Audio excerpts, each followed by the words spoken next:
Tonight on the Daily Wrap, President Obama making a major reversal and announcing today that troops will remain in Afghanistan through 2016. Another congressman wants to get rid of the Benghazi Committee. And as violence ensues in Israel, we're going to talk to Rabbi Brad Hirschfield, who is in Jerusalem. We talked to him live tonight. This is the Daily Wrap, live from New York City.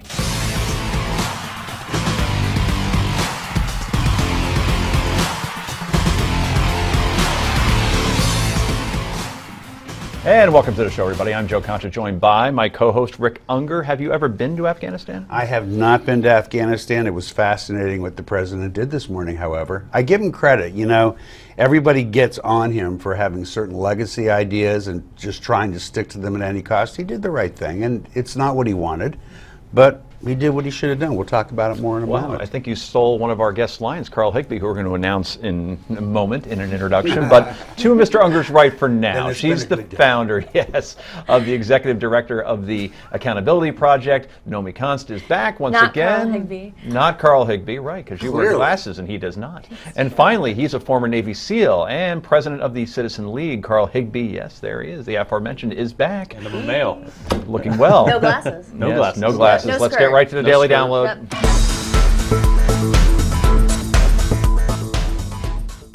Last December, more than 13 years after our nation was attacked by al-Qaeda on 9/11, America's combat mission in Afghanistan came to a responsible end.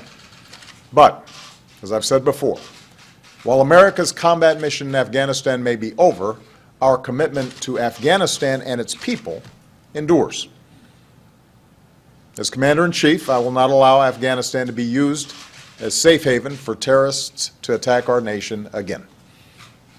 Our forces therefore remain engaged in two narrow but critical missions: training Afghan forces and supporting counterterrorism operations against the remnants of al-Qaeda. And that was President Obama this morning announcing a new strategy on the war on terror in Afghanistan.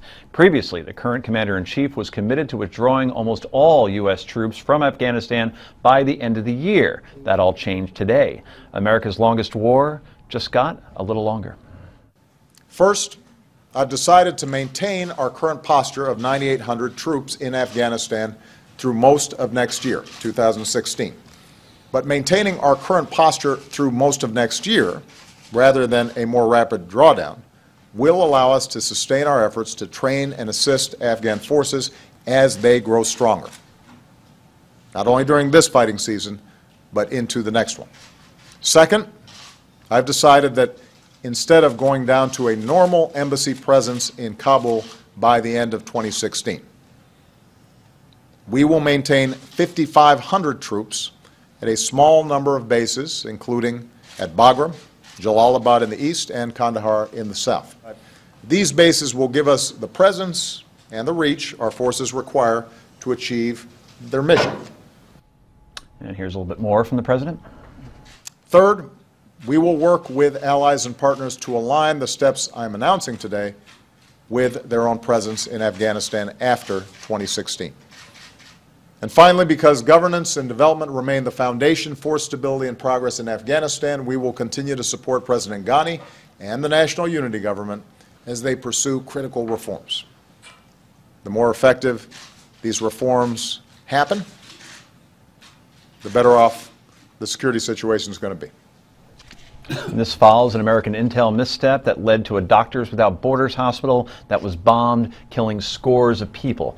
Carl Higbie, after the president was elected, one of the first promises that he had, or steps, was to start pulling troops out of Afghanistan. That eventually happened in Iraq. If you were the commander-in-chief, would you have done this? Yes. And this goes in twofold. And first, I want to say I thoroughly dislike the president, but I do give him credit for doing what is necessary here, and I believe that is necessary. Now, the other half of this mission is to take the shackles off our troops and let them do the job that they are trained to do, not be diplomats. If he still wants to be diplomatic and keep the troops there, then, you know, might as well bring the troops home and send a bunch of diplomats. It is interesting. To let them fight war. 92% of all Marine casualties happen in Afghanistan. under the president. Are you saying it's because of the rules of engagements over there that say that they're not on the offensive and they're sitting ducks? Explain exactly why that would be. So the increased rules of engagement actually started under President Bush, but they became much more stringent under President Obama. And troops aren't allowed to keep their guns loaded sometimes. They're not allowed to be aggressive. They're not even allowed. There's a guy, Clint Lawrence, an Army Lieutenant Clint Lawrence, who is sitting in right now he's sitting in Leavenworth for 2 counts of murder for firing on something that was well within his rules of engagement. And that is because they've put lawyers on the battlefield. If President Obama wants to keep troops on the battlefield, he needs to unshackle them and let them fight war like soldiers. Rick? Yeah. Your thoughts on it? You look like you wanted to jump in. Yeah, but no, in general, we talk about legacies. You talked about it before, right? And part of his legacy would be, I'm the guy who took all the troops home, or brought them all home from Afghanistan. Well, that's what he wanted. I mean, when he Iraq. set out in his presidency, he wanted to leave America with no ongoing wars. I do agree with Carl. Situations change, things happen. I think he is doing the right thing. I'll tell you what, though, this suggestion that we'll keep him at roughly 10,000 till the end of 2016, then immediately cut it by another half, it's never going to happen.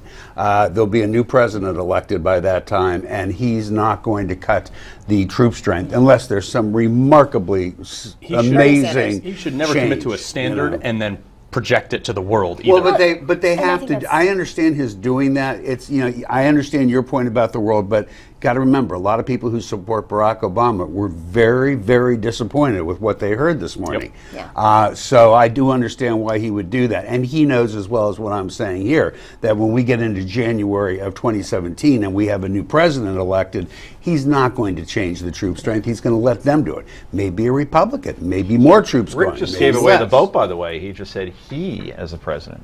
Yeah. Well, Discounting Carly Fiorina. He was talking exactly. about Regardless of politics, I mean, war is never popular, whether you're Republican or Democrat. I know that we like to play these hawkish games on the right and the left, but most people... Popular in 2003. Well, it was a different situation, but in post-2005, it is not popular among people. It does not poll well. Aside from that, a friend of mine he coordinates NGOs, and he's been doing this for the past 7 years in Afghanistan, and he had to leave this year. He moved away from Afghanistan, and he went into a different territory to start expanding his missions. Okay. Because NGOs, it's not safe enough for NGOs in Afghanistan anymore. And what that means is that you can't have the intel that you normally get for situations like the Doctors Without Borders situation. You know, you don't have the infrastructure in place. You don't have the operations in place for these places, for Afghanistan to have economic growth. You know, there's a lot of investment in natural gas and natural and other, what's it called? Natural, give me the words, thank you, resources.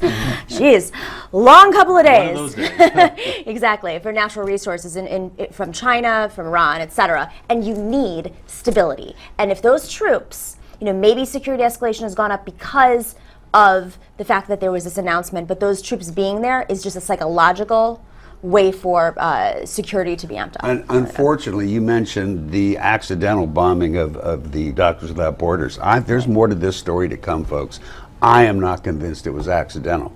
I think there's much more we're going to learn about this, and not like what we hear. I think they're idiots for being there in the first place. So, you well, know. Idiots isn't the word I would use. They're brave people who are going to help people. You go to a bad place, you ask for something like this. I'm sorry, it's unfortunate, and it really is. But you know what? They shouldn't be there in the first place. I think traditionally it's pretty safe to have a hospital with Doctors Without Borders. I mean, war-torn region. You go into any war. We've always had doctors without, doing this, and good for them for doing it. But I think what we're going to find out is that they believe that there were terrorists or whoever using that hospital, that they didn't believe that it was actually doctors doing good work doctors there. Were We're not going to like how this story is going to turn out. Doctors were tweeting from there, though, saying that there are no terrorists here, and please don't bomb us, and here are our exact coordinates. But if you believe that they are, then it's not a hard leap to go, well, yeah, someone's got a gun to somebody's head and say, tweet out that this is a doctor, you know? Okay. Not hard to imagine. I just think with we're Americans there? Yeah. I think we're going to find out that there's more to this as well. Yeah, Just to set the table, and we only got about 20 seconds, for eventual ground troops or more troops also being added to Iraq as well. I mean, that's not exactly stable either. I believe that's starting an additional war. I don't think it's the same war anymore. I think it's been so divided, and it would be a whole new set of rules and engage a whole new war. Right. I think they're going to try to get other countries to step in there. Yeah, we've been hearing that a lot, but Yeah. Ain't happening, I don't think. So share your thoughts on President Obama's announcement this morning by going to newsmaxtv.com/comments. Coming up next, another congressman hints at the real reason behind the Benghazi committee. May or may not be political. We'll tell you what. Stay tuned.